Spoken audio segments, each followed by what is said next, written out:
Buenos días a todos. Vamos a comenzar esta conferencia que se lleva a cabo en el marco de los eventos de la Dirección General de Docencia, pero también forma parte de una culminación de una estancia de consolidación del doctor Mario Cerutti de la Universidad Autónoma de Nuevo León en nuestra institución. A lo largo de 3 años tuvimos oportunidad de contar con la participación del doctor Cerutti en distintas actividades y, bueno, más las que se siguen dando a través de los distintos proyectos en los que participamos con él. Pero bueno, a lo largo de estos 3 años, él estuvo en la institución teniendo actividad con investigadores, con estudiantes, organizamos varios eventos, uno de ellos internacional, muy importante por cierto, y otros de carácter nacional.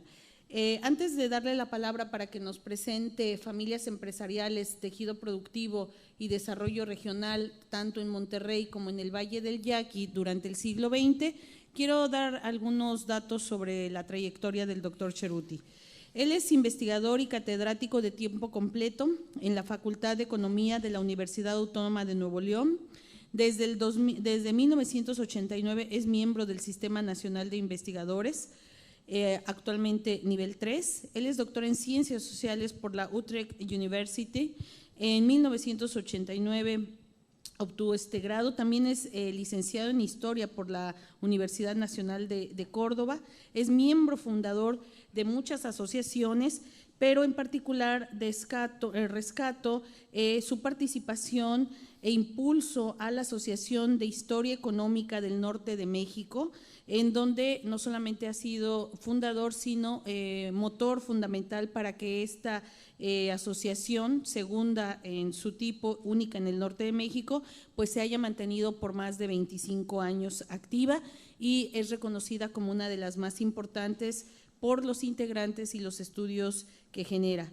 El doctor Cerutti ha publicado resultados de investigación en Alemania, Italia, Holanda, España, Portugal, Inglaterra, Francia y, bueno, a toda América Latina, y ha sido coordinador y responsable de diferentes proyectos en CONACYT recientemente. Sus líneas de investigación son, por supuesto, historia económica, historia empresarial en el norte de México, y le damos la más cordial bienvenida. Mario, muchísimas gracias por estar con nosotros. Bueno, muchísimas gracias, Araceli, por la invitación y a ustedes por estar acá. La idea es transmitirles a los más jóvenes, incluyendo a Oscar, ¿verdad? Algunas experiencias de investigación. Ese sería el mensaje fundamental en torno a proyectos justamente que hemos desarrollado en los últimos años y en los cuales hemos tenido que utilizar una serie de conceptos con los cuales voy a empezar el trabajo, la exposición, tanto para ver cómo hay conceptos que se importan, hay conceptos que se reconvierten y hay conceptos que los inventamos con el desarrollo de la investigación. La idea es ver qué son familias empresariales, qué es el tejido productivo, cómo lo trabajamos, el tejido empresarial, y si eso tiene algo que ver con lo que se ha llamado el desarrollo, en este caso el desarrollo regional, si hay conexión o no con eso. Y vamos a tomar como referencia 2 espacios cuyos mecanismos de desarrollo económico son bastante distintos, pero que tienen cosas muy comparables, ¿no? Muy comparables. Entonces, voy a comenzar con las nociones centrales. Con lo que serían las nociones centrales, rápidamente. Sí, sí está prendido, sí se escucha. Rápidamente, para pasar después a ver cómo lo hemos aplicado en los casos de Monterrey y del Yaqui. Por ejemplo, una de las nociones, tejido productivo, la tienen ahí en pantalla, sus raíces realmente vienen de la discusión sobre distritos industriales que surge básicamente en Italia y luego se va desparramando por otras latitudes de la Europa del Sur, cuyas características han sido planteadas como algo diferentes a las formas más que se consideran clásicas de desarrollo, como Inglaterra, Alemania, etcétera, etcétera. Ahora, esta noción de distrito industrial fue moviéndose según el lugar donde se la operaba, porque no en todas partes aparecían distritos industriales, pero sí aparecían sistemas productivos locales, sistemas locales de empresa, o lo que algún italiano llamó economía difusa, ¿verdad?, que suponía incorporar elementos rurales a la discusión de espacios urbanos. En nuestro caso, eso lo fuimos adaptando con dos elementos. Recuperar lo rural en esto del tejido productivo, ahí donde lo rural estaba muy imbricado con lo urbano, es el caso de Yaqui y de otros espacios que hemos estudiado, y también reconocer que las grandes empresas pueden estar activando, dinamizando o integrando un tejido productivo, a diferencia de la idea de los distritos industriales, que por lo general se manifiestan con pequeñas empresas que trabajan de manera en colaboración, integradas, etcétera, etcétera. Ahora, esto del tejido productivo es, para ir avanzando, la base material de la estructura productiva de un espacio que estamos estudiando. Todo lo que tiene que ver con el sistema productivo y sus conexiones en el plano económico, la red de servicios, el sector comercial, financiero, etcétera, etcétera. Puede ser a partir de una gran dinámica urbana, como es el caso de Monterrey, o rural-urbano, como hemos visto en el caso del Yaqui. Para las dos situaciones hemos podido aplicar. Y asume la condición estructural, es decir, eso tiene mucho que ver con lo que estamos estudiando. Es una condición que no la podemos descartar en el análisis del espacio regional que estamos estudiando. ¿Cuáles son sus formas de seguimiento? Bueno, las empresas, la demografía empresarial, los productores, los sistemas de intercambio, los proveedores y otra serie de elementos que están en cualquier estructura productiva más o menos consolidada.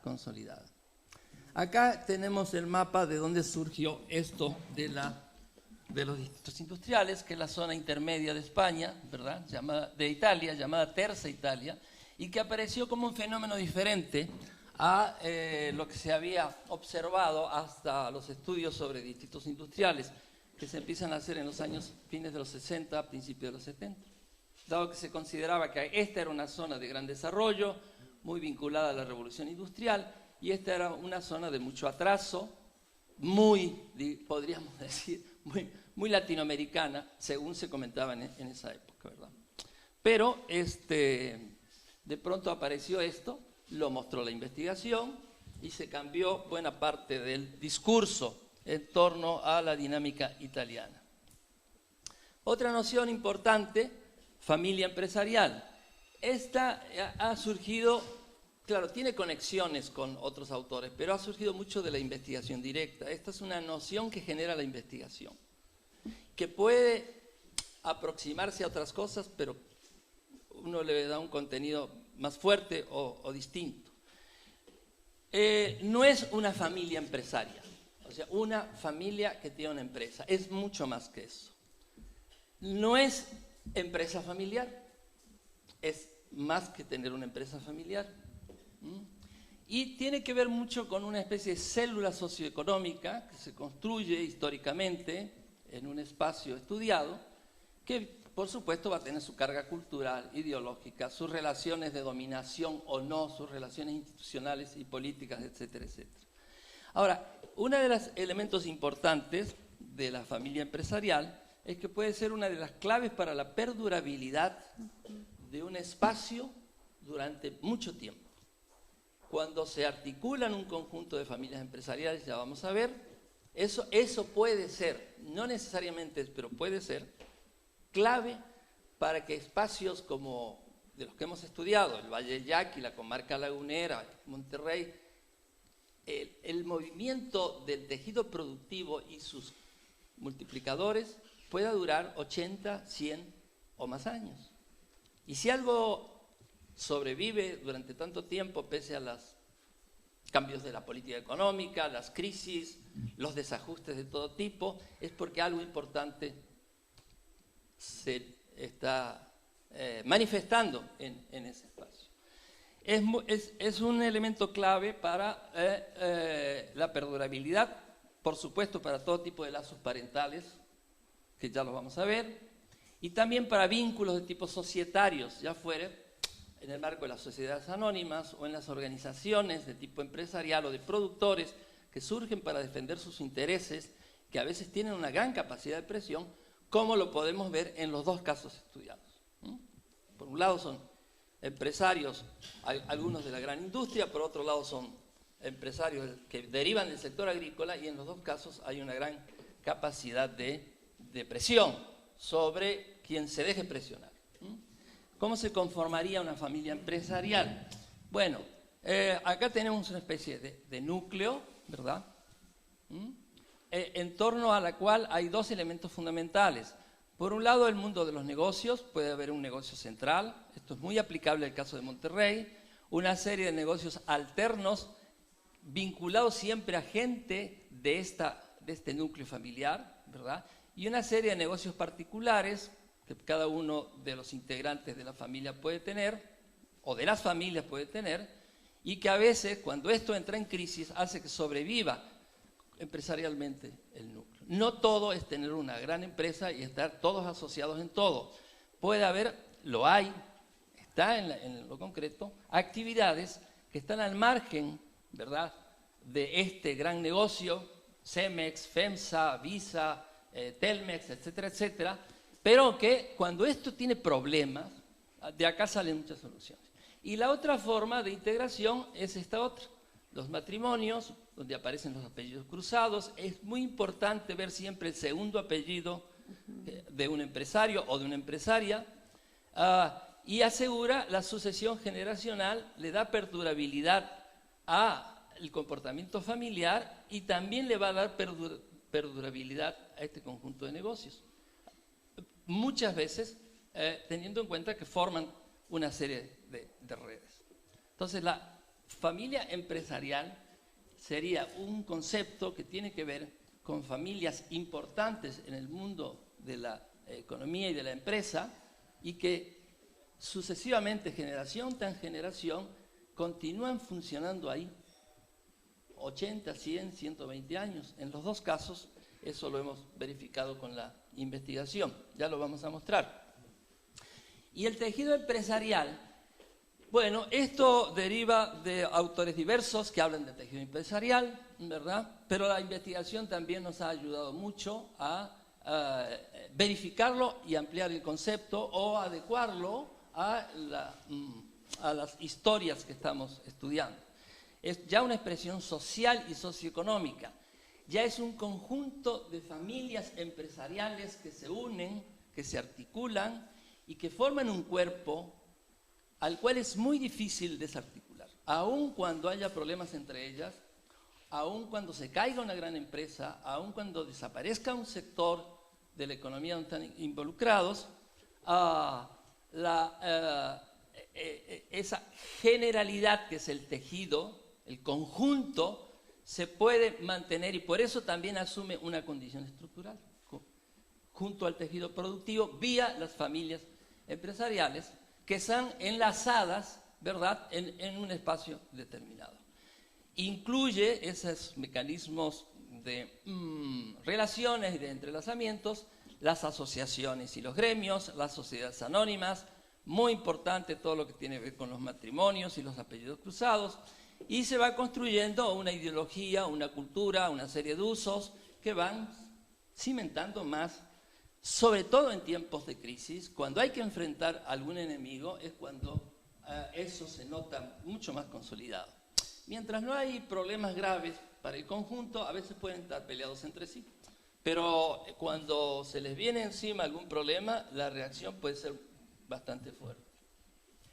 Entonces, el tejido empresarial, ¿verdad?, tiene a la familia empresarial acá, la familia que tiene diversidad de inversiones, muchas conexiones, etcétera, etcétera, que tiene que ver con matrimonios, con esto de los apellidos cruzados. Por ejemplo, en el caso de Monterrey, el más famoso es Garzazada, pero hay otros muchos más. Asegura el relevo intergeneracional, fundamental para la estabilidad del tejido productivo y para el tejido empresarial. Diversificación de inversiones, redes de negocios, la sociedad anónima. Todo esto es una especie de conjunto que se va construyendo históricamente y que no es tan fácil desarticular, aunque se quiera desarticular a veces en los combates que enfrentan estos actores económicos y sociales. Bueno, vamos a pasar a ver un poquito el caso de Monterrey, para ver cómo ha funcionado acá esto y si tiene algo que ver con lo que pasó en Monterrey o lo estamos inventando. Bueno, Monterrey, una ciudad básicamente fabril, Tiene otras cosas, ¿no? Pero así se la caracteriza sobre todo. ¿Cuáles son las características básicas del tejido empresarial y de las familias empresariales regiomontanas que están operando en el noreste de México, algunas desde 1848, ya vamos a ver, y otras desde el Porfiriato, y otras que se fueron sumando después de la Revolución? Bueno, justamente, es comprobable la perdurabilidad intergeneracional. No es una suposición. Lo podemos ver, lo podemos seguir con la investigación décadas tras décadas, ¿verdad? Tienen una fuerte articulación parental, o sea, hay muchos matrimonios que rodean, envuelven y van y vienen, ¿verdad? Estas familias. Una de sus claves es la base fabril, a diferencia de lo que vamos a ver en el caso del yaqui, que es una base agrícola rural, redes de negocios múltiples y un tejido productivo que ahí está. Se lo puede considerar histórico porque se va estructurando desde los tiempos del Porfiriato. El empresariado nace antes que el sector fabril y el sector fabril lo termina de articular y le permite diferenciarse de otros tejidos empresariales y productivos de México, que tiene una perdurabilidad bien evidente. Aún en este momento, con todos los problemas que ha traído la apertura, siguen funcionando. Algunas características secundarias que a veces no son tan secundarias: una estrecha relación con Estados Unidos, una gran integración en el mundo del noreste y Texas en sus inicios, después se extiende, una distancia relativa del Estado y una permanente capacidad de adaptación, permanente. La última muestra de esa adaptación ha sido cuando viene el proceso de globalización. Hay empresas que desaparecen, hay empresas que son transferidas al capital extranjero, pero el tejido en su conjunto sigue funcionando, tanto el empresarial como el productivo. Y en algunos casos también aparece por ahí con actos de identidad regional, que eso es más difícil de verificar. Bueno, vamos a verlo entonces, concretamente. En tiempo de Porfirio Díaz, que es cuando se da el pasaje a la industrialización en su fase inicial, en el caso de Monterrey. Una industrialización clásica de sociedades periféricas, no hace la revolución industrial, no transforma una serie de cosas, pero hay una base fabril. Bueno, acá hay un conjunto de apellidos, ¿verdad?, que son de la época, de los cuales muchos siguen existiendo, otros no, pero muchos siguen existiendo. Hemos puesto en negro 3, Madero, Sada y Zambrano, porque vamos a hacer una breve referencia en el caso de los Madero, para ver la antigüedad, y luego más en detalle a Sada y Zambrano.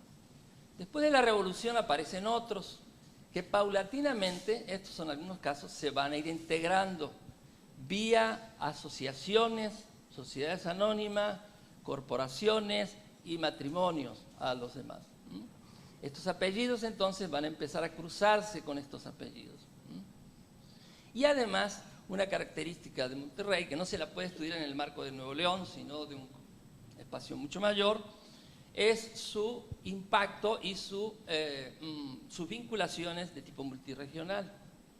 Entonces, tenemos ahí apellidos que no son de Monterrey, provienen de otros lugares, muy distinguidos en sus respectivos espacios, que se fueron articulando a los anteriores. Por lo tanto, de pronto vamos a encontrar un Madero Terrazas, o vamos a encontrar un Rivero Brittingham y cosas parecidas. La antigüedad. Este caso de los Maderos es nada más que para mostrar la antigüedad. El fundador de ese clan, Evaristo Madero, nace en 1829, ¿verdad? Tiene un conjunto de hijos que se van articulando con otros, se establecen en Monterrey, se establecen en la comarca lagunera, y ahí se genera el primer momento de desarrollo de esta familia, que, como otros que vamos a ver, tiene mucho que ver con la dinámica del noreste de México en esos tiempos, 1860, 1870, hasta el Porfiriato y de ahí en adelante, ¿no? Muy conectados siempre a Texas, muy conectados a el espacio del Golfo de México, para cuando había situaciones críticas acá se salía por esta vía, etcétera, etcétera.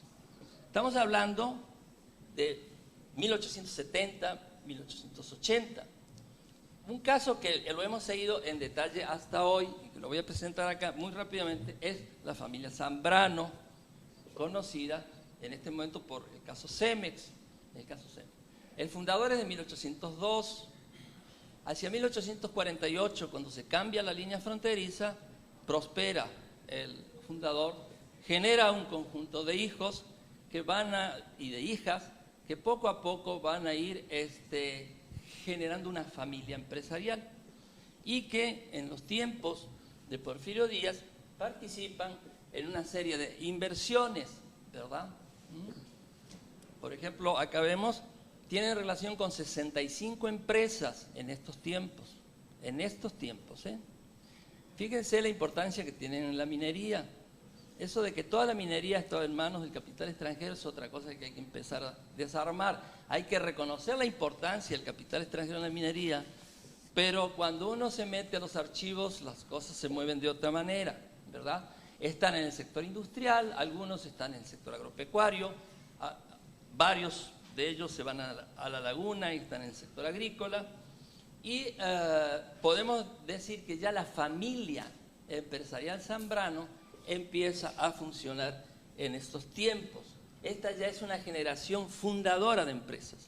El primero, el patriarca, fue el que acumula un poco de capital, y luego vienen los formadores de empresas. En este momento en Monterrey ya se está en la cuarta generación formadora de empresas, no que tengan capitales, sino formadoras de empresas, fundadoras de empresas. Veamos en los tiempos de la Gran Depresión, tan comentada y tan discutida a veces desde las fuentes y de la Segunda Guerra. Aquí está la familia Zambrano, que se va ampliando, ¿verdad?, con ramas diversas.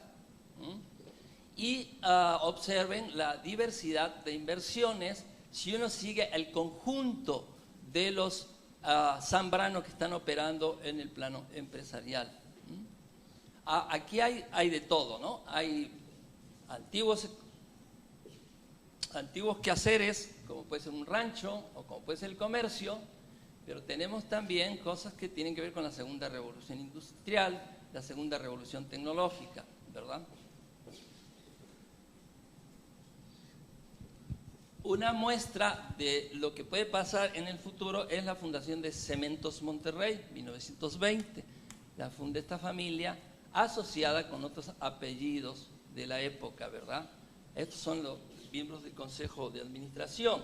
Y en 1931 se va a fundar Cemex, que va a pasar a ser una empresa madre, de la cual va a surgir históricamente un grupo importante, fusionándose con otra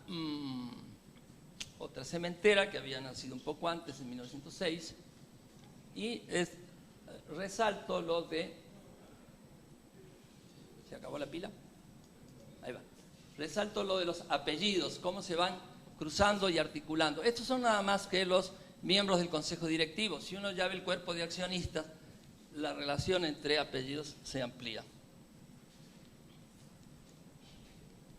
Voy rápido. Bueno, eso es Cemex hoy. Bueno, era antes de la crisis del 2008. ¿verdad? Una super multinacional, a la cual ustedes pueden estudiar desde el punto de vista del tejido productivo, el tejido empresarial y las familias empresariales desde 100 años atrás. Otra rama de los Zambrano, ¿verdad? Bueno, acá está Lorenzo Zambrano, el que la manejó hasta hace poco, y es este grupo Proesa, que es otra rama, ¿verdad?, de la familia y que tiene como estrella a Metalsa en el sector automotriz, pero mantiene cierta diversificación, incluyendo los servicios, que es algo hacia lo cual va rápidamente Monterrey en este momento. Y una muy antigua, Jugos y Frutas, tiene que ver con el sector agrícola. Acá tenemos otro caso, voy rápido para no aburrirlos. Este conjunto de apellidos que son los que se hicieron más famosos, ¿verdad? Pero en realidad es una especie de multifamilia que se va construyendo como una gran familia porque están todos articulados, ¿no?, durante mucho tiempo en torno a empresas que identificaron bastante a Monterrey.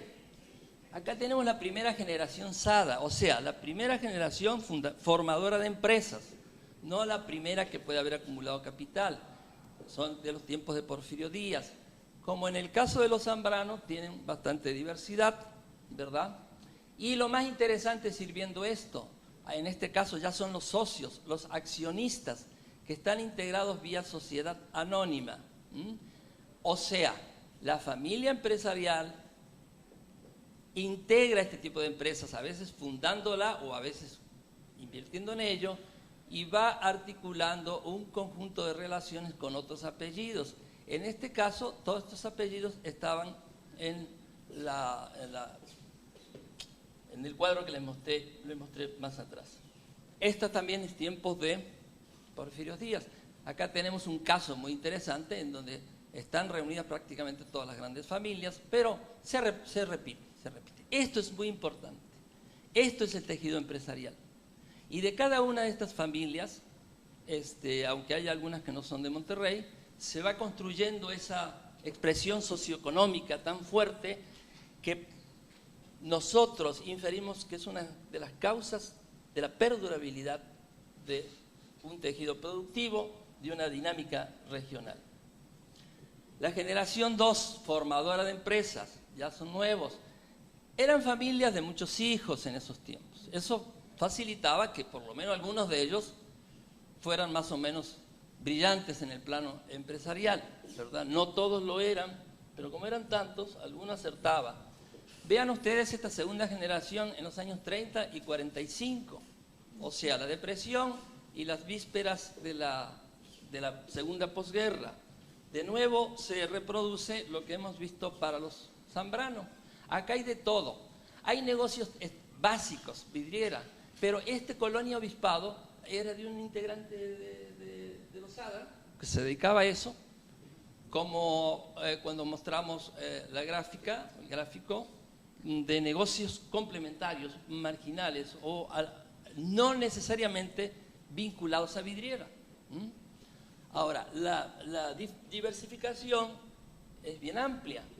Podemos pasar varias filminas y vamos a seguir encontrando a los SADA metidos en alguna de estas empresas e incluyendo la creación de los que hasta ahora creemos son los primeros 2 holding formalmente establecidos en México en el año 36, en tiempos de Cárdenas, tiempos en los cuales hubo muchos problemas entre Cárdenas y los empresarios de Monterrey.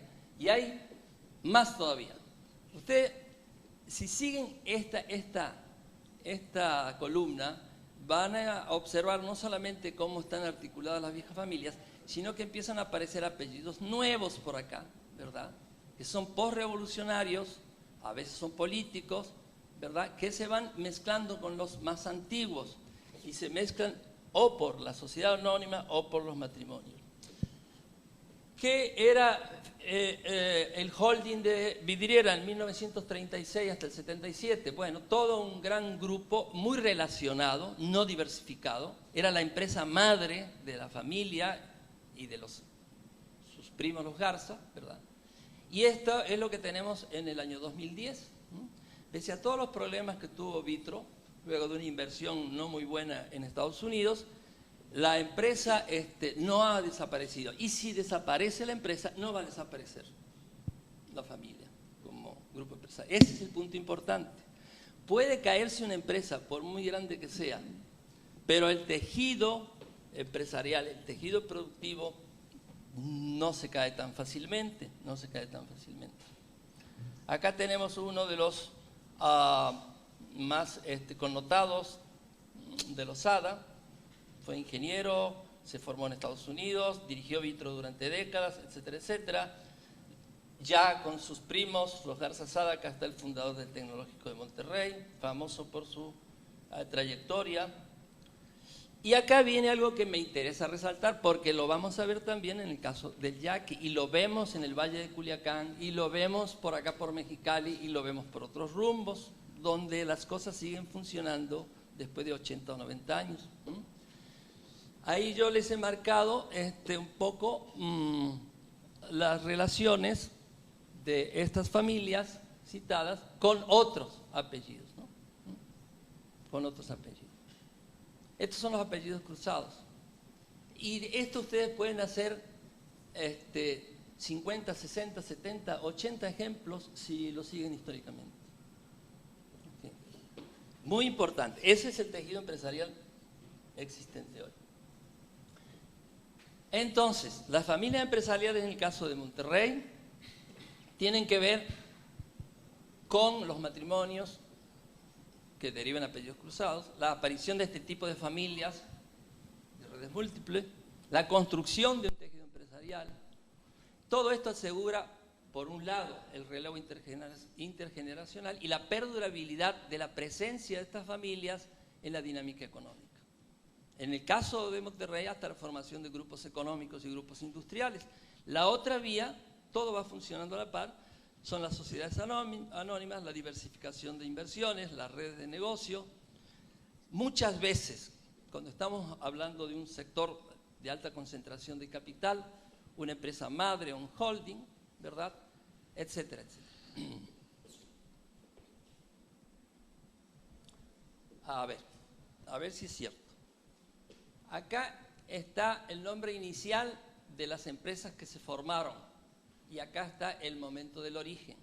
Cervecería Cuauhtémoc, 1890, hoy es FEMSA. Aunque ya no está la cervecería, el grupo de cervecería FEMSA sigue existiendo. O sea, se desprenden de la cervecería, pero el grupo sigue existiendo. Ese es el punto que quiero recalcar, porque nos asustamos mucho, y en Monterrey se enojan también, porque ya no producen cerveza ni acero, que eran las dos claves. Pero Monterrey no ha dejado de funcionar. Claro, es como de pronto que desaparezca Xolo y ya no juega el fútbol y todos nos enojamos. El problema es que el campeonato de fútbol sigue funcionando en México, ¿no? Cementos Monterrey, con los Zambrano, 1906-20, sus inicios, hoy Excemex.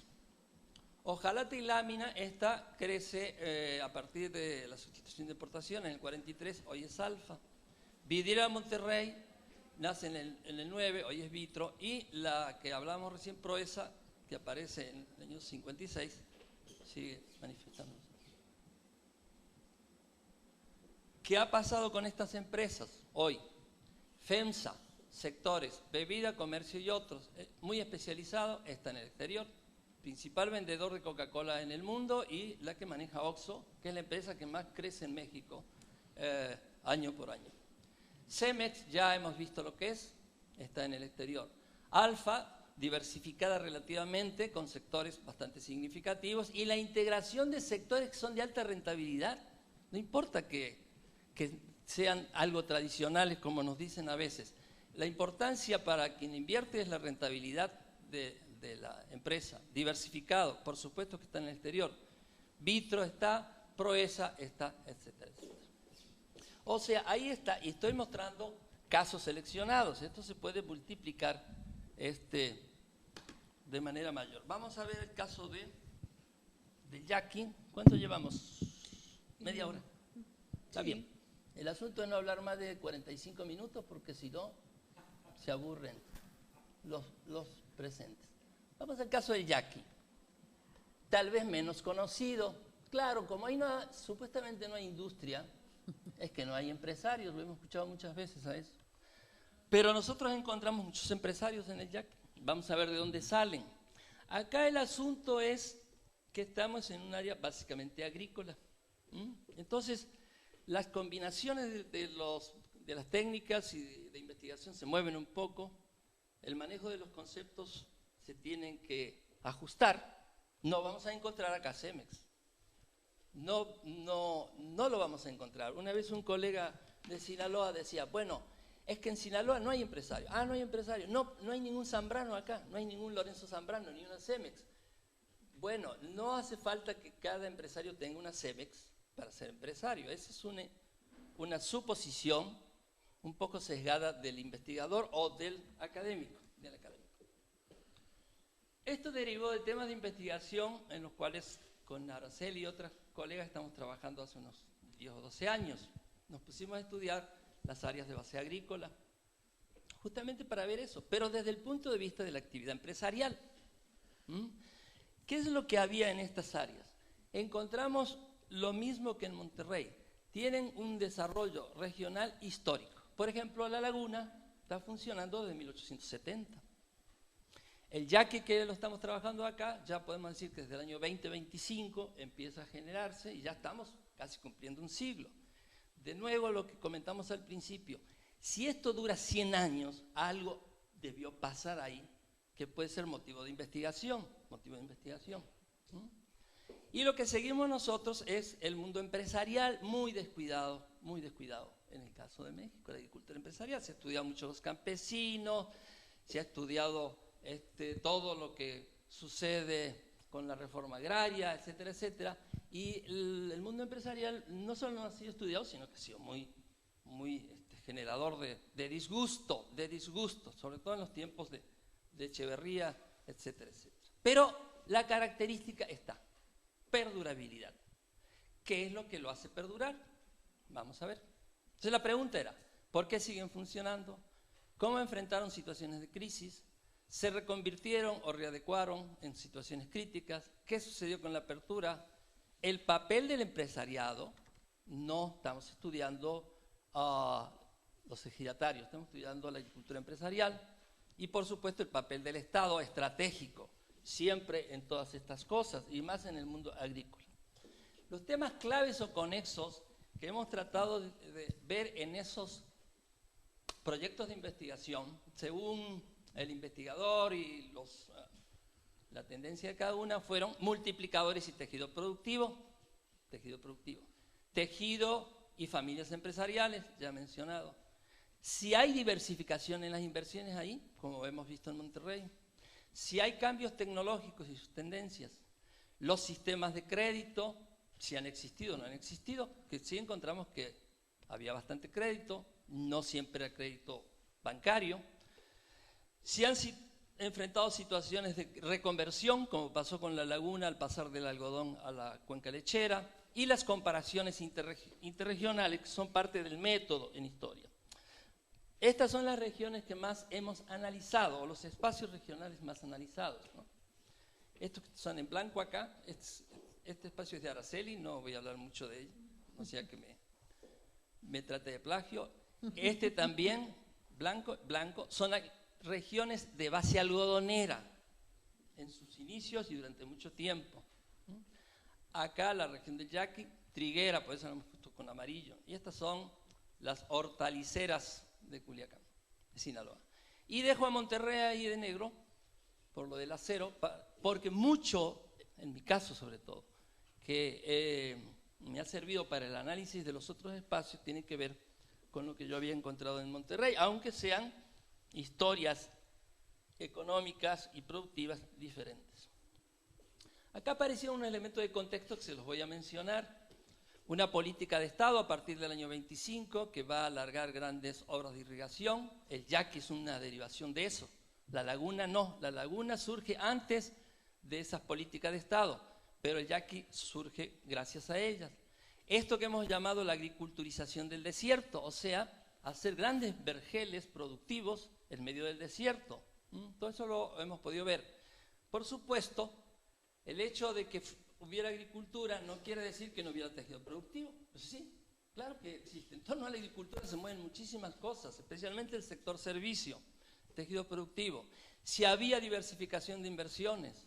Y este punto que no hace necesariamente el caso de Monterrey, sino a lo urbano-rural, de lo que hablamos al principio, al decir que en el caso del concepto tejido productivo, nosotros lo hemos ampliado al ámbito rural, porque así lo justifica el objeto de estudio, con la aparición de lo que hemos llamado agrociudades, es decir, ciudades creadas por el desarrollo agrícola. Si había familias empresariales, si había tejido empresarial y perdurabilidad intergeneracional. Y si todo eso tiene que ver o no con el desarrollo regional, o digamos, con una dinámica regional que se mantiene durante décadas. Después podemos discutir si el desarrollo benefició a todos o no, ese es otro problema. El problema acá es por qué se mantiene todo esto desde hace 80 o 90 años. Bueno, estas son las grandes obras que a partir de Cárdenas y luego se construyen en el sistema de presas del Valle del Yaqui, que va del río Yaqui, que va a nutrir de agua a la zona sur de Sonora. Un estado donde decididamente nos decían que no había empresarios. Vamos a ver si había o no había. Fíjense ustedes cómo crece con las grandes presas el área irrigada, hasta 250.000 hectáreas, en una zona semidesértica, que ya tenía antecedentes, no los voy a contar ahora, pero con el impulso que se da con la política esta de grandes obras de irrigación, se multiplica. Miren cómo se va ampliando la frontera agrícola paulatinamente, con un trazado muy novedoso, deriva de una compañía estadounidense, que luego lo recupera las organizaciones estatales, ¿verdad?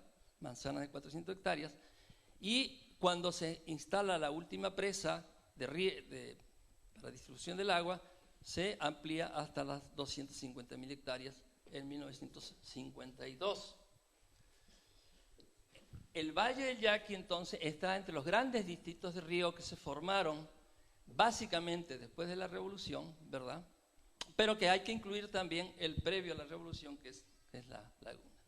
Acá tenemos las cantidades de hectáreas que se riegan, y acá la diversidad de cultivos que se van implementando según el caso, la época, etcétera, etcétera, los mercados, etcétera, etcétera. ¿Qué es lo que se va a ir imponiendo en el Yaqui? Bueno, ahí al principio el arroz y el algodón el arroz y el trigo son importantes, pero con las grandes presas el arroz tiende a desaparecer. Hay una explosión del algodón momentáneo, no es una economía algodonera, pero los mercados piden que se ponga algodón. Y luego tendencialmente se va a ir triunfando el trigo, especialmente porque ahí se desata el fenómeno más espectacular de aplicación de la Revolución Verde, no solamente en el caso de México, sino que va a tener una repercusión internacional, dado que desde el Valle del Yaqui se van a exportar semillas para otras latitudes en los años 60 y 70. Entonces el trigo, en este caso el trigo, pasa a ser el cultivo principal, lo cual se puede ver en las estadísticas, ¿no? Son las hectáreas de trigo sobre el total de hectáreas.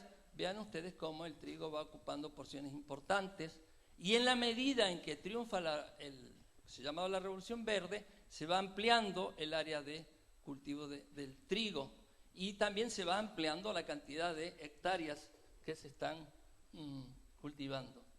Ya en los años 80, cuando se viene la crisis y la apertura, el trigo no solamente permanece, sino que se mantiene, aunque hay alternativas que son a veces coyunturales, porque esto se mantiene para bien o para mal. Hay mucha discusión en el Yaqui si el trigo no debe ya desaparecer,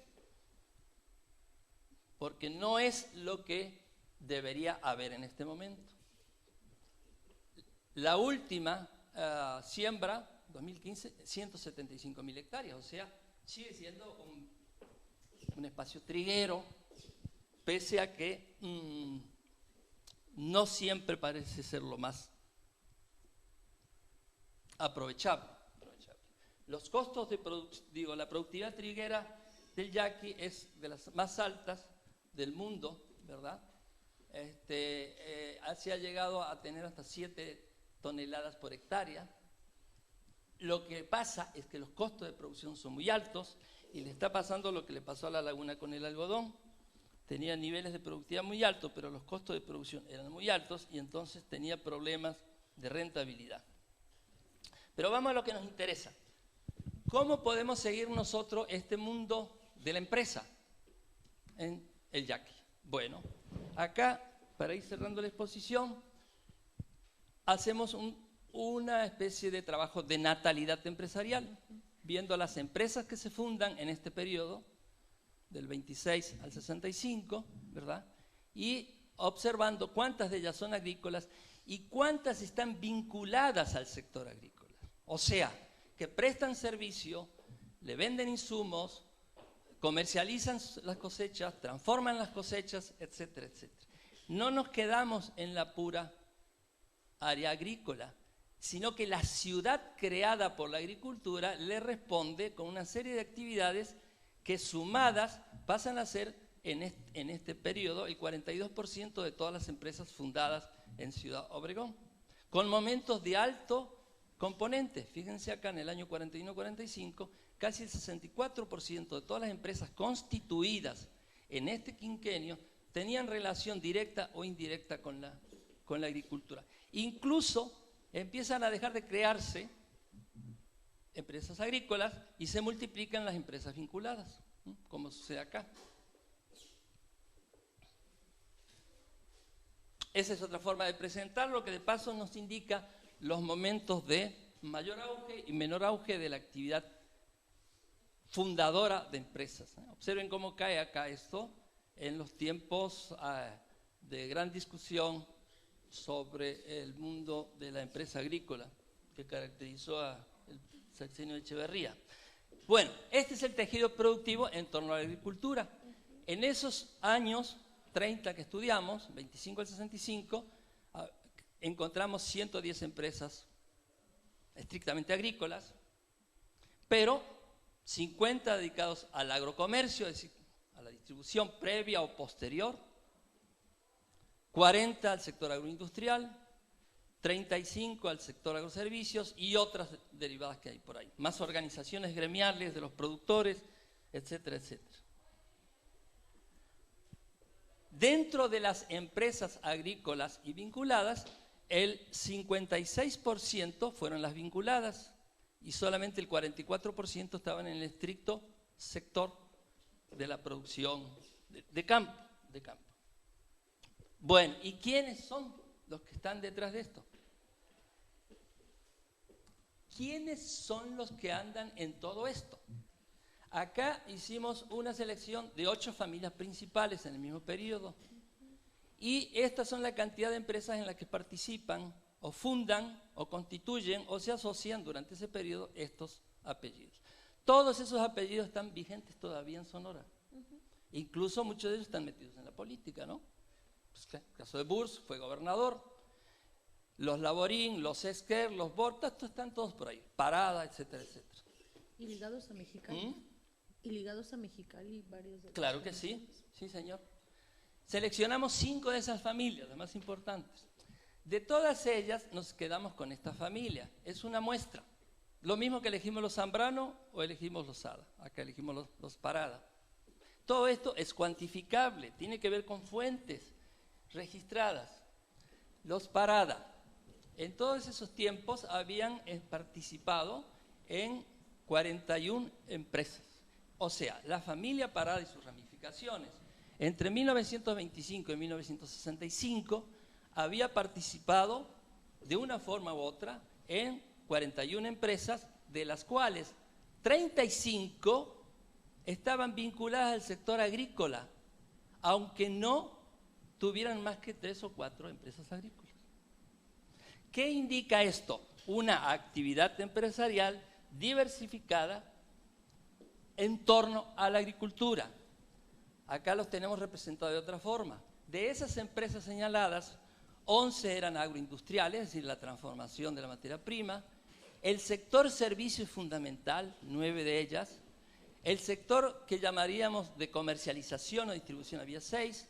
Institucionales 6, o sea, gremios de productores que se asocian para defenderse o para solicitar ayuda o para abaratar costos de producción, etcétera, etcétera. Y fíjense, solamente 3 en el sector agrícola, que vienen desde tiempo atrás, desde mucho tiempo atrás. Muchos de ellos son de esos agricultores que se los acusó de neolatifundistas, que fue parte de la justificación de Echeverría para expropiar 35.000 hectáreas en producción en el Valle del Yaqui. Esta es otra forma de verlo, ya para ir cerrando la charla. Seguimos a los paradas año por año y vemos si alguno de sus miembros, una familia que además se va ampliando, ¿verdad?, participa y en qué participa. Observen, en 1926 ya están en la creación de la arrocera del río Yaqui. Y acá vamos a tener el mismo esquema que tenemos con las familias de Monterrey. En todas tienen socios, menos en la agricultura porque es otro tipo de comportamiento ahí, pero en todas las demás están asociados. Algunos son fundadores ellos, otros son asociados. Y acá aparece también una diversidad bastante importante, pero siempre muy ligada al sector básico, incluyendo los bancos de la agricultura. Podemos seguir. Y podemos seguir. Y terminamos en el año 65, y lo podríamos seguir hasta ahora. Yo estoy viendo en este momento los libros de notario de los años 70, 80, y no se detiene. Acá hay un caso en el año 2000, este señor tiene un apellido cruzado, Parada Laborín, es uno de los principales productores y exportadores de cerdo en este momento en Sonora. Una muestra de apellidos cruzados en el caso del Yaqui, como la mostramos en el caso de Monterrey. Todos estos son apellidos que tienen que ver con el mundo empresarial. Todos. Mejía, Camún, Casteló, Laborín, Borges, Galarte, Mejía, etcétera, etcétera. Es el mismo fenómeno, aunque estemos en un mundo diferente que el de Monterrey. Y si salimos de los paradas y vemos los otros apellidos, los tenemos integrados de distinta manera.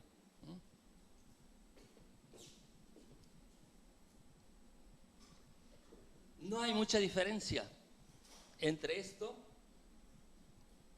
y esto. Sociológicamente, antropológicamente, económicamente y como explicación, como una posible explicación, una de las causas de la perdurabilidad de ambos tejidos productivos empresariales se asemeja muchísimo.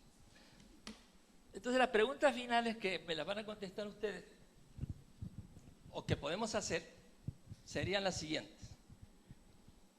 ¿Tiene relación todo esto con el desarrollo regional? Bueno, con la perdurabilidad, con la actividad empresarial. Lo que nos muestra la investigación que cualquiera sea la característica del desarrollo regional y cualquier discusión que podemos plantear en torno al término desarrollo, ya saben que a veces hay variantes, es obvio que esta gente está en el medio de todo eso, de esa dinámica regional. Si nos caen simpático o no, es otro problema. Si la distribución del ingreso es buena o mala, lo podemos discutir. El punto que nosotros indagamos es cómo puede durar esto. Y en parte creemos que tiene que ver con lo que estamos planteando. ¿Intervino el Estado? Pues claro que interviene el Estado. A veces en favor y a veces en contra. Porque a veces tienen que defender del Estado y a veces son apoyados por el Estado. Depende de los ciclos, ¿no?, de los problemas. Adaptación permanente.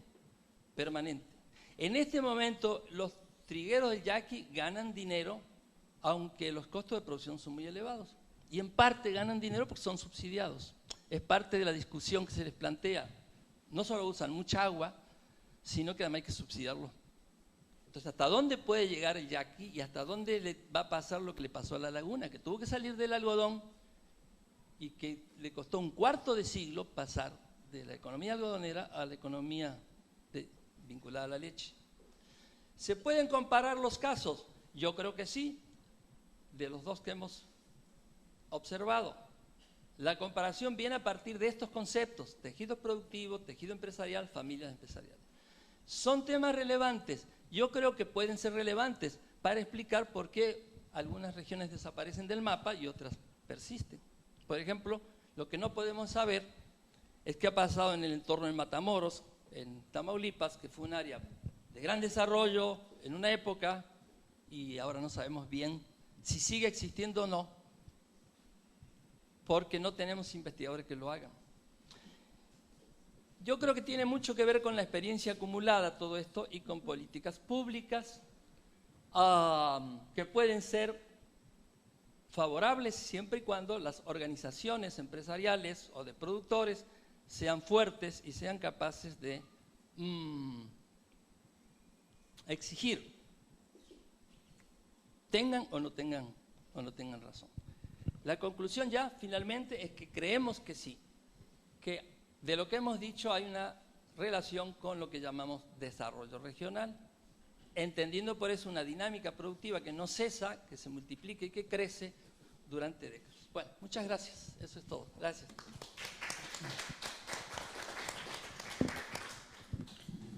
Muchas gracias, doctor Mario Cerutti, por la exposición. Yo resaltaría algunos elementos importantes para incentivar a la discusión entre los presentes y nuestro invitado. En términos metodológicos, creo que Mario nos presenta un modelo inferencial, pero rico. ¿En qué sentido? Rico en que hace un seguimiento histórico, como buen historiador excelente y reconocido que es Mario Cerutti, que se mete a los archivos y que, como muchos de nosotros, no dejamos que nadie más toque los archivos más que nosotros mismos, porque lo que ven nuestros ojos y escriben, pues eso es lo que nos permite darle certeza a lo que estamos diciendo. Pero en este seguimiento histórico, Mario hace múltiples comparaciones en un eje diacrónico de trayectorias y una comparación de espacios regionales con características diferentes, para justamente hacer inferencias en términos de lo que nos plantea él al final de su ponencia, una vez que él ha analizado y nos ha presentado datos para contextos con características productivas que pareciera son diametralmente opuestas. Entonces, en ese sentido se reconoce muchísimo este aporte, esta manera de abordar al desarrollo regional, a los tejidos productivos, desde una unidad de análisis como el de las familias empresariales, y que generalmente los sociólogos económicos o los estudiosos del desarrollo regional, y mucho más claramente los economistas, generalmente no consideran. Y bueno, mucho menos después de que Chandler dijo que las familias habían dejado de ser el elemento importante para explicar el desarrollo económico. Entonces, se desplaza la familia, pero vemos en el caso mexicano que prácticamente la empresa moderna surge con la familia, y este es un buen ejercicio para justamente poner a prueba estos fundamentos que se dieron justo para otros contextos como el de Estados Unidos. Luego, a mí me gustaría resaltar que Mario, obviamente, al hacer todo este recorrido a partir de su revisión de archivos, nos marca el origen en ambos espacios regionales, y algo que es interesante y que me parece que deberíamos retomar en discusiones más a menudo, esta idea de la diversificación versus la especialización. Aquí lo que estamos viendo es que hay una combinación de ambas, no hay una sola vía, y que entonces el desarrollo regional no tiene por qué guiarse solamente por la vía de la especialización. Justo lo que nos está diciendo Mario a través de los negocios que implementan las familias en estos espacios es que hay una combinación de vías, no hay una sola, ¿no? Un aspecto muy importante que señaló él es estos procesos de largo aliento que no se presentan ni en una década ni en 2 décadas. Lo que estamos viendo son espacios que se conforman, que se configuran en prácticamente un siglo, donde sí, en efecto, importa el relevo generacional, pero es paradójico, es el relevo generacional lo que permite la continuidad, y este relevo que permite la continuidad está asociado a que la segunda generación de empresas genere sus propias empresas, no que solamente continúe con la misma base que las generaciones iniciales permitieron. Entonces estamos hablando también de procesos de adaptación. La familia entonces no se desplaza, la familia se adapta, y se adapta para poder insertarse en mercados, y algo a lo mejor que no, en lo que Mario no fue tan reiterativo como si en otras cosas, tiene que ver justamente con los mercados y los mercados externos. A diferencia, y ahí sí ya podríamos también entrar en la comparación del empresariado o el empresario norteño frente a otros grupos de empresarios en México, es que son empresarios que están en esta constante adaptación a los mercados no solamente internos ni a la política interna, sino también por esta vinculación con Estados Unidos a los mercados externos y a las políticas externas. Por ejemplo, toda esta situación de la devaluación que estamos viendo ahora impacta muchísimo en cómo los empresarios que están en la franja fronteriza y que tienen colocados sus productos en ambos lados de la frontera, pues tienen que estar lidiando con lo que sucede en ambos países. Otro elemento, y señalo, bueno, este sería el penúltimo y el último para terminar mi comentario y darles el espacio también a intervenciones de ustedes, tiene que ver con la participación de los inventores o innovadores. Quizá lo que estamos viendo en esta presentación que nos haces, Mario, son innovaciones también de otro tipo. O sea, queremos ver las innovaciones tecnológicas, bueno, no, aquí las vemos de otra manera. Quizá a lo mejor ahí podrías hacernos un poquito hincapié, pero sí tenemos también inventores y han inventado desde maquinaria, procesos, hasta tipos de especies agrícolas. Entonces, esta innovación que no se ve o que no la consideramos también está presente. Finalmente me quedaría con que el tejido productivo nos representa redes de familias empresarias, redes de empresas familiares, redes de amigos y socios. La base social. Esta base de la que tú hablas. Entonces, eso es lo que nos lleva a tener una idea mucho más compleja del desarrollo regional, del desarrollo de las unidades económicas o las organizaciones empresas, donde lo que tenemos aquí es todo un soporte de redes y relaciones de tipo parental o socioparental a través de familias, amigos y socios. Entonces yo cerraría con eso mis comentarios y les pediría que si tienen alguna cuestión que comentar con Mario, que debatir. Minerva, por favor. O que hablen de su investigación. Hola, bueno, tengo una pregunta. ¿Podría la familia empresarial actualmente tener como reto, habla por ejemplo ahorita la doctora y lo habló también usted sobre lo que es el relevo generacional? Nosotros, cuando estoy estudiando el doctorado, en el seminario de doctorado fuimos a entrevistar a Ascan Luterot, que es de la familia de los Luterot, que son los de la Arena México. Él es de tercera generación. Él se diversificó, o se separó de su, sigue con la Arena México, que es de su familia, pero él se diversificó y tienen aquí plantas industriales y le dan apoyo a la maquiladora, ¿no? Pero él nos comentó que, bueno, uno de los retos o de los problemas que él tiene ahorita es que ninguno de sus hijos quiere seguir ni su negocio ni seguir con el negocio de los Luterot. Dice, tengo una hija que es chef, tengo un hijo que está estudiando ingeniero biotecnólogo y tengo otro hijo que está estudiando otra cosa.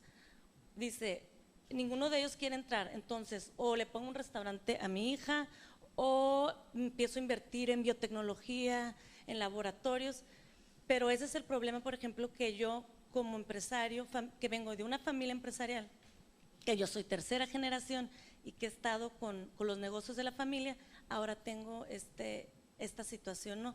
No sé si este tipo casos se pueda ver en otras familias empresariales que usted haya analizado o que actualmente se empiecen a ver ese problema en el relevo generacional.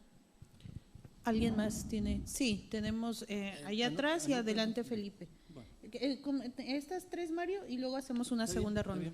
Ujú. Sí. Muchas felicidades, muy buena presentación, me gustó mucho. Son dos preguntas.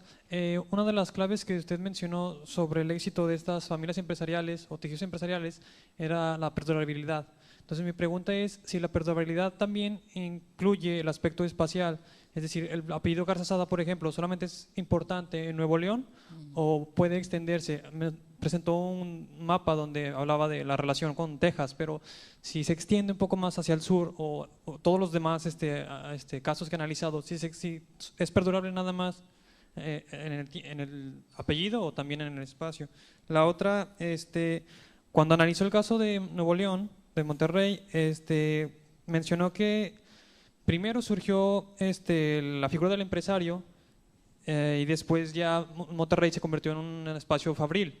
Pero para el caso de Jackie mencionó que no es así. Primero hicieron grandes obras de irrigación y entonces a partir de ahí ya se desarrolló una familia empresarial. Entonces la pregunta es si este tipo de análisis de desarrollo regional a través de el enfoque de las familias empresariales y los tejidos empresariales es algo reproducible o es algo espontáneo, porque sería importante que el desarrollo regional pues llegara a muchas otras regiones, ¿no? Sería todo. Gracias. Felipe, por favor. Profesor, quisiera que nos diera claridad, por favor, sobre lo que entiende por empresa y si considera necesario que para que la familia sea definida como empresarial, tiene que movilizar capital financiero. Ya. Mario, ¿tienes la palabra?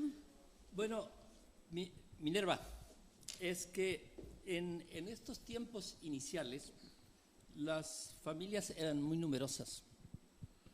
Por ejemplo, Evaristo Madero tuvo como 15 hijos, se casó 2 veces, y no faltaba entonces la posibilidad de que una buena parte de esos hijos se dedicaran a la empresa y otros no. Esa idea de que no quieren repetir las cosas que hacen los antecesores también pudo estar en esa época. Hoy eso se complica porque a veces las familias tienen 1 o 2 hijos y entonces es más complicado.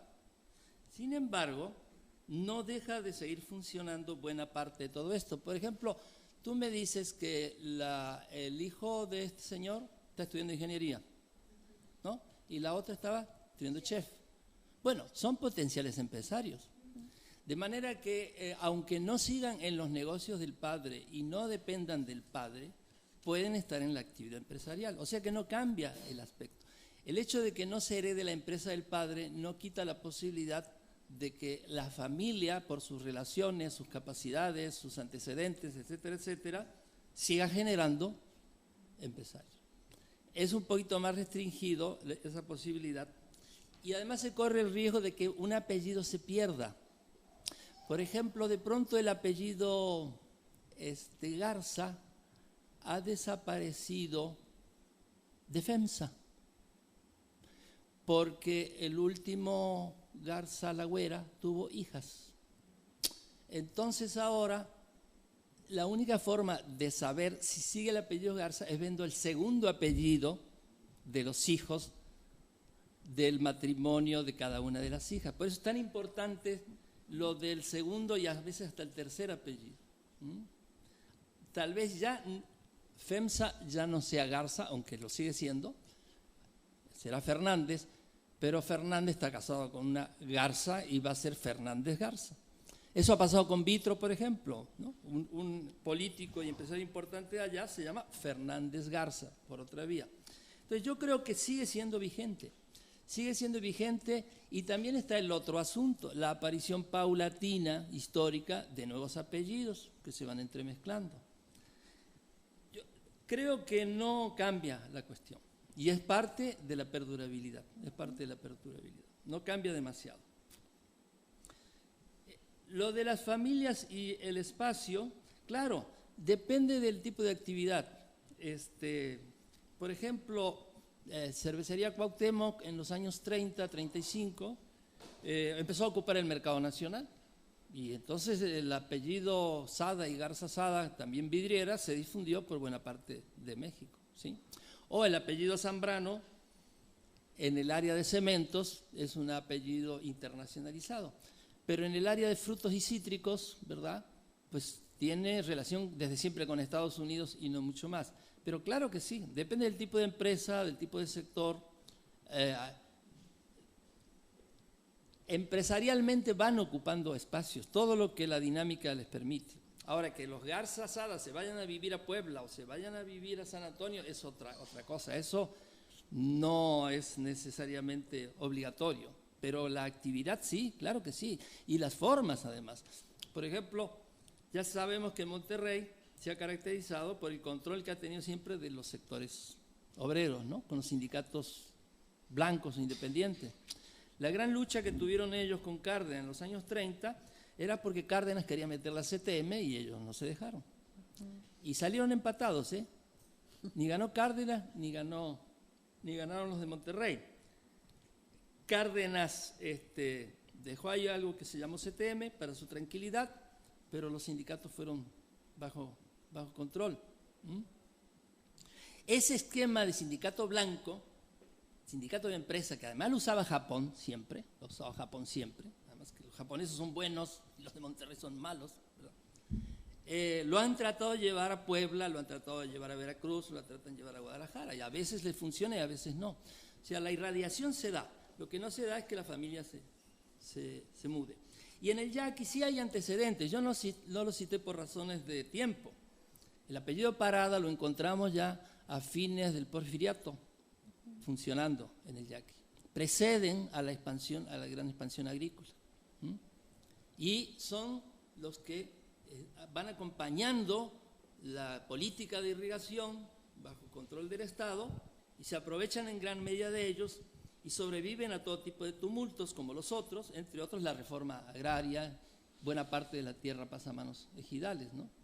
Sí hay, es el mismo esquema, hay antecedentes, nada más que en el caso de Monterrey yo por razones didácticas lo mostré, en el otro no lo creí indispensable, pero están muchos de estos apellidos están ya en el yaqui, cuando el yaqui era un desierto y había algunos espacios de cultivo vinculados a la llegada del agua, de manera tumultuosa que se iba al mar, y estaban en el cultivo del arroz, que es algo que justamente se puede cultivar cuando hay agua de más y pasa así.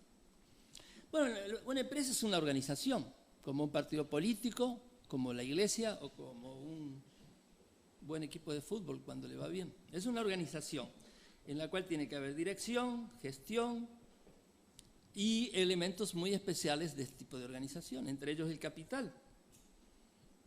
En los dos casos estudiados, en el caso de Monterrey es muy claro la reacumulación paulatina, en una época de pocos bancos, aunque tanto los Madero como los Zambrano están en los primeros bancos de Monterrey. Pero los bancos no son todavía activadores de la producción. En cambio, en los años 30 y 40 sí vamos a ver una generalización de la intermediación financiera en Monterrey, que no solamente son bancos, son otro tipo de casas bancarias o cosas parecidas. De manera que ahí lo que hacen ellos con los bancos es integrarlo a una rama múltiple de inversiones para captar ahorro de la gente y pasarlo al sector de inversión. Y además, con el asesoramiento de Gómez Morín, que fue su asesor en los años 30, el que les ayudó a crear los holding, crearon las obligaciones, que son formas de inversiones también, y era una forma de obtener recursos de la masa social. Así que sí, claro que tiene que haber movimiento de finanzas. Lo que pasa es que a veces puede ser por acumulación de reinversiones o a veces succionando al sistema social ahorro que está en los intermediarios financieros. Pero eso, en la medida que se concentra el capital y crece y se aumentan las inversiones, no hay muchas alternativas, además de la sociedad anónima. ¿Sí? Gracias, Mario. ¿Teníamos alguna pregunta de aquel lado? Sí, adelante, por favor. Sí, mi pregunta sería, ¿dónde se educan estos empresarios? Antiguamente se educaban en Estados Unidos y tengo entendido que Eugenio Garza fundó el Tecnológico, ¿no? Fue uno de los fundadores. Sí. Y si las carreras que los hijos de estos empresarios siguen, ya sea en el extranjero o a nivel nacional, tiene que ver con la diversificación de sus empresas o solamente la complementación de las empresas, es decir, hacer una extensión en la empresa misma, ¿no?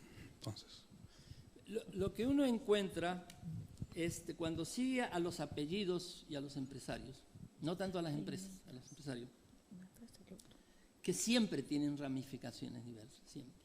Por ejemplo, acá a nadie le parecería llamativo que hayan estado en el sector inmobiliario.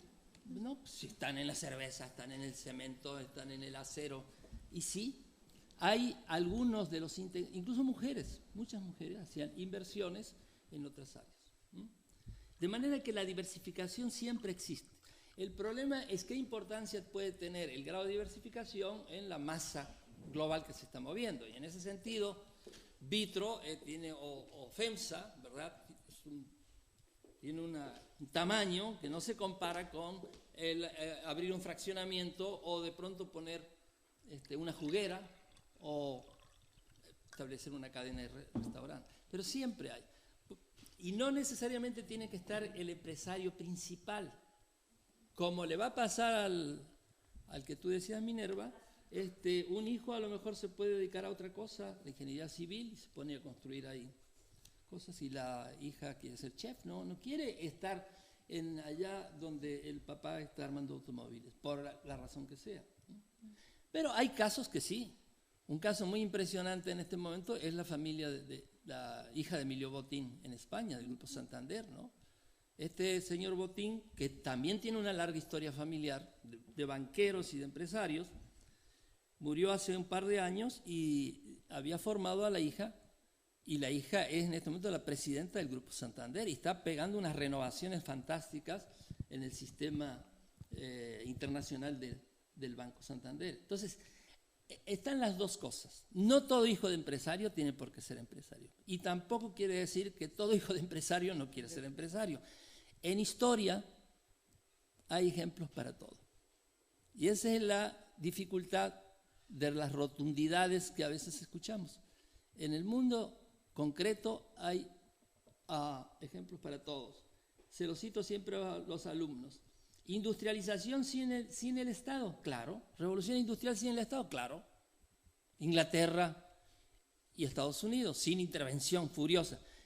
Intervención fuerte del Estado, claro. Alemania, Bélgica. O sea, en historia hay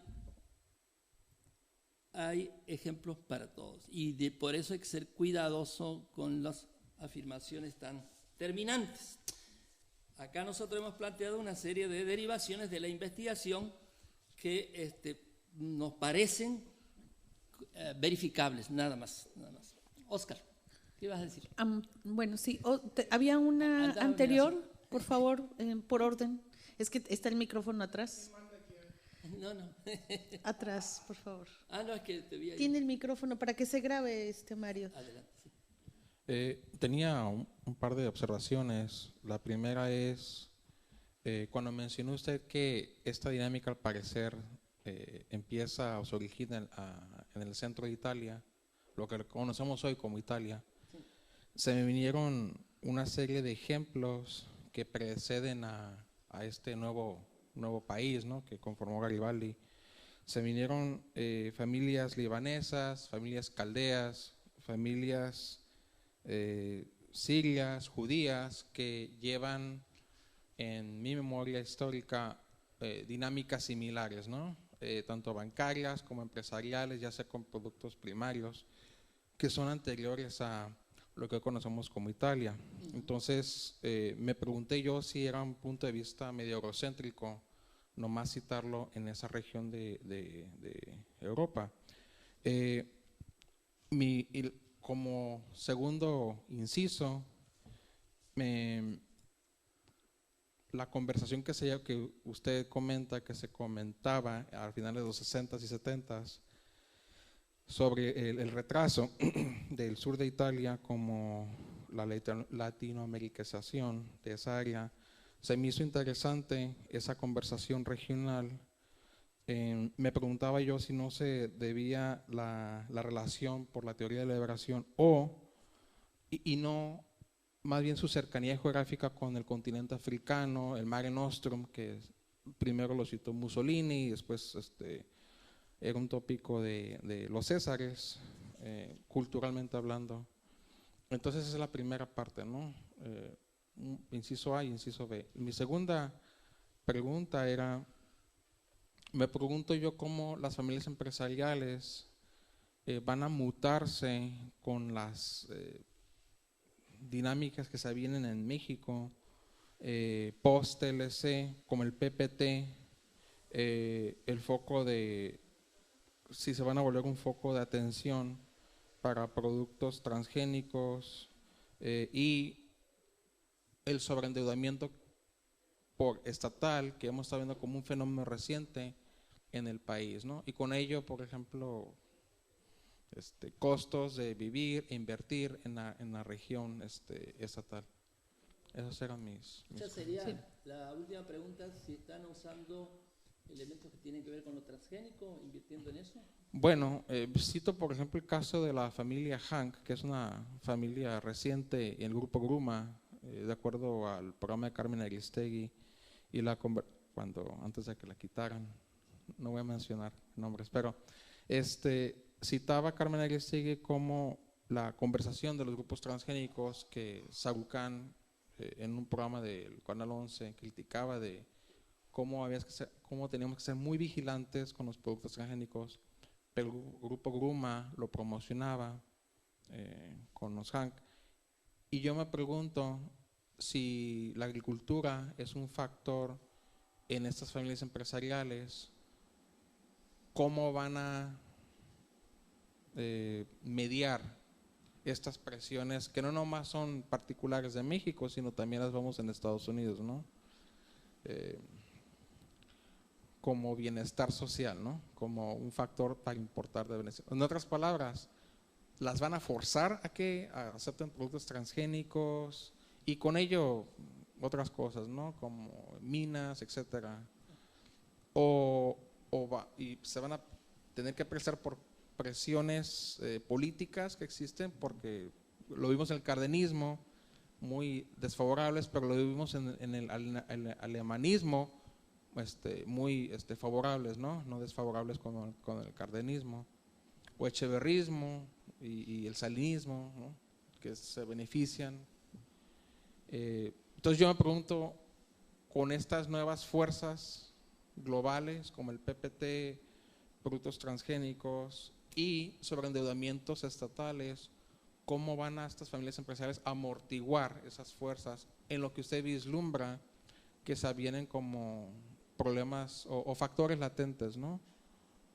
No sé si es muy amplia mi pregunta, pero… Bueno, a ver cómo lo enfrentamos el tema. No lo había considerado, pero ya lo comentamos. Adelante. Acá el micrófono.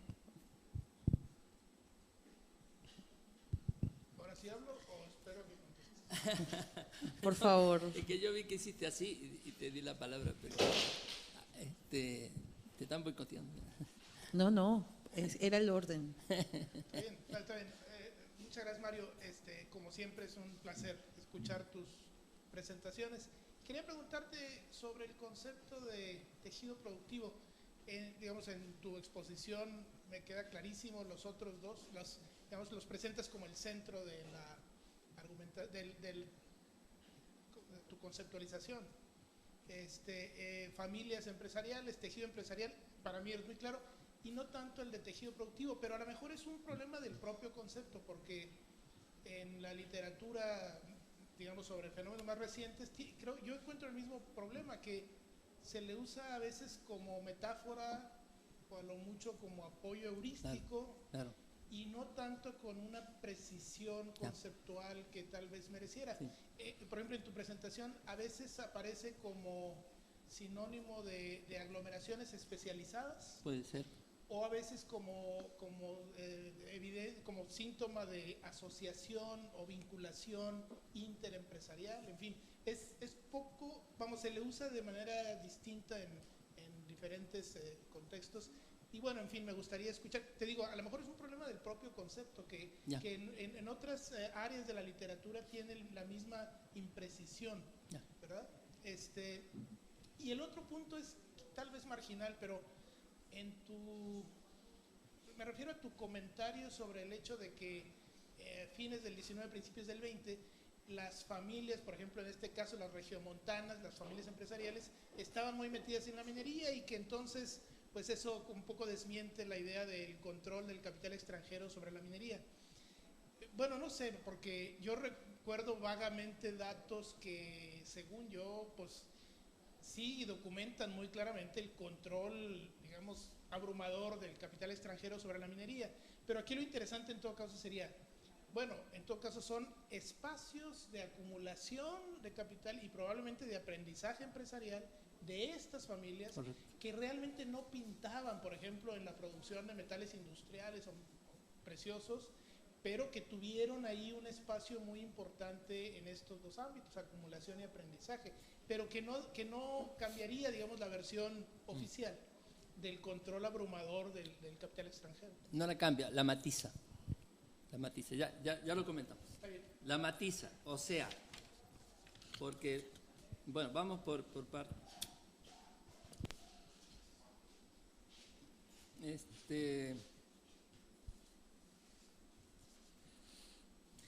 Sobre los antecedentes en Italia, ¿qué? No. Entonces, espera que estoy perdido acá, en lo que anoté. ¿Me recuerdas tu pregunta? Porque me parece que no noté bien. No, la tuya. ¿La mía? Sí.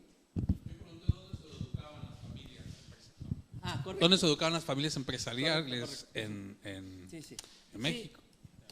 Sí. Y si la educación, antiguamente se educaban muchos de ellos en Estados Unidos, y uno de ellos, Eugenio Garza, fundó el tecnológico, y si las carreras de ellos, de estas familias, o de los hijos, de las hijas, tiene que ver con la diversificación de sus mercados, o solamente hacen, qué sé yo, muchos de ellos un ala, ¿no? Una apéndice, ¿no? Ya. Bueno, es muy interesante el asunto, porque hay una generación que sería la segunda formadora de empresas, la que entra en acción en los años 20 y algo, esa ya se forma en Estados Unidos. Sí. Tenemos un núcleo inicial que está perdido por allá en los años de las guerras civiles. Ahí nadie puede hacer grandes inversiones, andan a los balazos, están los comanches, se ha perdido la mitad del territorio. ¿Quién va a invertir en cosas arriesgadas, no? Luego viene una primera generación fundadora de empresas que son más empíricos, sí. Pero ya la segunda, como el caso de Roberto Sada, que ahí lo mostré, esa se forma y casi todos se forman en Estados Unidos. Antes, los anteriores solían mandar los hijos a Europa, los comerciantes, todo eso. Pero desde más o menos 1905, 1910, ya se van a Estados Unidos, sí. Y tratan de reproducir después acá el esquema. Tanto lo tratan de reproducir que va a parecer algo interesante, también contrastante con lo que dice Chandler. En la medida en que se amplían las unidades, ya fueren plantas o ya fueren nuevas empresas de los grupos, no necesariamente tienen que estar a cargo de los hijos o de los sobrinos, aunque siempre andan dando vueltas. Además puede ser el cuñado, puede ser el tío, puede ser el primo, puede ser el ahijado. Hay muchas formas de relaciones parentales. Pero la creación del Tecnológico de Monterrey es la creación de una fábrica de gerentes y de administradores. Entonces, en el caso de Monterrey, se ha combinado la gran empresa familiar, de control familiar, con cuadros profesionales. Eso Chandler opone. O por acá está la familia y por acá está lo gerencial. No tiene por qué estar en oposición. Y este es un ejemplo. Yo creo que es uno de los primeros casos en el mundo no desarrollado y en varios desarrollados que se crea una escuela de este tipo, ¿verdad? Para generar cuadros. Entonces ahí esta idea de la educación rebasa el ámbito familiar y se integra a otro tipo de personas que incluso pueden ser de procedencia social más limitada, ¿no? Más limitada. No, yo creo que siempre quedan rastros históricos. Y Italia debe ser un caso así. Pero la discusión de los distritos industriales es muy reciente y vaya a saber dónde quedó la influencia asiria o egipcia, etcétera, etcétera, ¿no?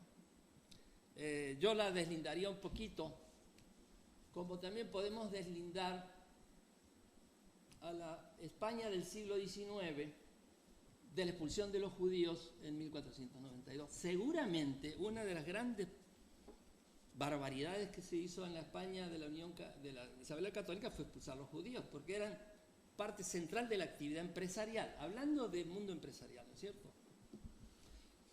Y además expulsado todos los árabes de la zona sur que habían creado unos vergeles, pero llevarlo eso al siglo XIX, no sé, ¿hasta cuándo puede durar una influencia negativa o positiva durante 300, 400 años? Allá en Monterrey me han dicho, bueno, es que acá en 1590 llegaron unos sefaraditas y estos son unos judíos, estos en Monterrey. Le digo, bueno, a ver, ¿cómo vinculas entre 1600 y el momento de la industrialización en 1890? Hay 400 años en el medio, ¿qué pasó en el medio? Entonces, siempre hay rastros, ¿no? Pero me parece que ya los distritos industriales son una expresión de esa fusión de culturas que es Italia, y es otra cosa. Y en cuanto al sur italiano que sea latinoamericano, yo lo diría en el sentido más peyorativo de lo latinoamericano, o sea, aquello que es muy atrasado, porque en realidad la agricultura argentina, la agricultura brasileña y lo que estábamos viendo en el norte de México en 1950 era 15.000 veces más adelantada que lo que pasaba en el sur de Italia. Claro. Nada más que, claro, lo que está en Europa parece avanzado y como está en Latinoamérica parece atrasado. Y en cuanto a los transgénicos, bueno, es una pugna que tiene múltiples posibilidades. No, realmente no se puede pronosticar. En el caso de yaqui hay una experiencia muy impresionante con esto de la Revolución Verde. Lo que pasa es que ahí todavía no se usaba tanto esto de lo transgénico, pero ya la hibridación, el uso intensivo de fertilizantes, de plaguicidas y todas esas cosas, de lo que se supone que es la agricultura comercial moderna, más la investigación aplicada, que fue el corazón de la Revolución Verde, como lo dice Norman Borlaug, ¿verdad? Eso ya estaba funcionando, ¿no? Con el apoyo de los grupos productores e incluso del gobierno de Sonora, que seguía en manos de los sonorenses de siempre, Hay una experiencia de ese tipo. ¿Hasta dónde eso va a cambiar? No sé. En el caso de Gruma, yo lo he estudiado hasta que murió González Barrera. Todavía Hank era su yerno nada más. Y hasta ese momento no se ve mucho en ese sentido. No he visto evidencias en ese sentido, pero no sería imposible que pueda darse, ¿sí? Porque viene muy fuerte todo esto de los transgénicos y también es muy fuerte la oposición. Para que Carmencita Aristegui esté en eso es porque la oposición es muy fuerte, que es su característica, ¿no? Sí. ¿Qué más? La de Oscar. Oscar. Ay, Oscar, muy buena la pregunta. Sí, por ejemplo, salgo de tejido productivo y me voy a tejido empresarial. Yo lo he visto citado muchas veces, pero es una cosa ahí vaga que entre metáfora y concepto, ¿no? Pero acá nosotros, con el tejido empresarial, lo hemos tratado de seguir en eso que hacemos cuando encontramos tantos datos y los articulamos, ¿no? Que es un poco la función del historiador y que tanto molesta a otros colegas, que no les gusta seguir las cosas. Y el tejido productivo sería lo mismo. Conceptualmente es una serie de entrelazamientos muy fuertes en el plano productivo. Por ejemplo, cuando yo hablaba ahí del tejido productivo en torno a la agricultura y mencionaba, hay, por ejemplo, 25 empresas específicamente agrícolas o unidades específicamente agrícolas. ¿Eso es todo el tejido productivo? No. La agricultura obliga, demanda y crea necesidades hacia atrás y hacia adelante. Entonces, aparece, por ejemplo, hacia adelante el sector agroindustrial, la transformación del trigo, la transformación del arroz. Luego, requiere una serie de servicios, fumigación, investigación y otra serie, finanzas, hacia allá, hacia acá. Todo eso mezclado, que también va mezclado con el tejido empresarial, Eso sería un conjunto de multiplicadores hacia atrás y hacia adelante, muy fuertes, con tanta fortaleza que no lo tira abajo una sequía, un presidente de la República, una crisis general o la apertura. No lo destruye, sí lo puede problematizar. Y sí puede, como ha pasado en Monterrey, que algunos no aguantan, o no es que no aguanten, salen de un sector que ya no es tan rentable, venden eso, lo venden muy bien y pasan a otro sector mucho más rentable. Toda la producción de acero en Monterrey se vendió muy bien a hindúes, a italianos, argentinos y no sé cuánto. Pero los recursos esos no se quedaron ahí, se fueron a otras inversiones, como el caso de Sigma Alimentos, con Alfa, que tiene una proyección así prácticamente en las gráficas. Mientras que seguir produciendo acero, no solamente cada vez era más complicado, más costoso, sino que había un nivel de competencia a nivel internacional que no convenía. Entonces, pero lastimó eso el tejido empresarial y económico, porque ahora hay que meter los servicios acá de Monterrey. No, el no producir acero en Monterrey no ha cambiado nada en ese sentido. Solamente ha desplazado a otras manos ese aspecto. Con la minería, yo diría lo siguiente: no hay duda que hay dos sectores donde no hay discusión de la abrumadora presencia del capital extranjero durante el porfiriato: ferrocarriles y minería. Pero cuando tú te pones a indagar, te das cuenta que hay áreas enteras que están en manos de mineros nacionales. No excluyen ni refutan la importancia del capital extranjero, pero invitan a ver que hay actividad empresarial por alguna razón. ¿Cuál es la razón en el caso de Monterrey? Que los Zambrano y los Madero y los otros tenían 40, 50 inversiones en minería. Ellos habían creado grandes fundiciones de metales, primero plomo y cobre y luego la siderurgia. Entonces van hacia atrás e integran y regularizan el proceso de abastecimiento y hacen un buen negocio porque le venden todo eso. Es una actividad empresarial. En ese sentido es que hay que matizar el asunto. Por ahí diría. Y tienes mucha razón, es parte del aprendizaje, claro, meterse en ese tipo de inversiones es un súper aprendizaje, claro. Yo, si me lo permites, Mario, y a raíz de la pregunta de, ¿tu nombre, perdón? De Diego, donde preguntaba si en el caso del yaqui es a partir de los sistemas de irrigación que vemos familias empresariales. Bueno, ya le contestas tú que no, que hay otras desde el porfiriato. Yo ahí sí que quisiera, como bien dice el doctor Cheruti, hay ejemplos para todo, la historia nos los demuestra, que por ejemplo hay un espacio que es el del Valle de Mexicali y que conozco un poquito, donde sí te puedo decir que en 1900 o en 1899 no había nada.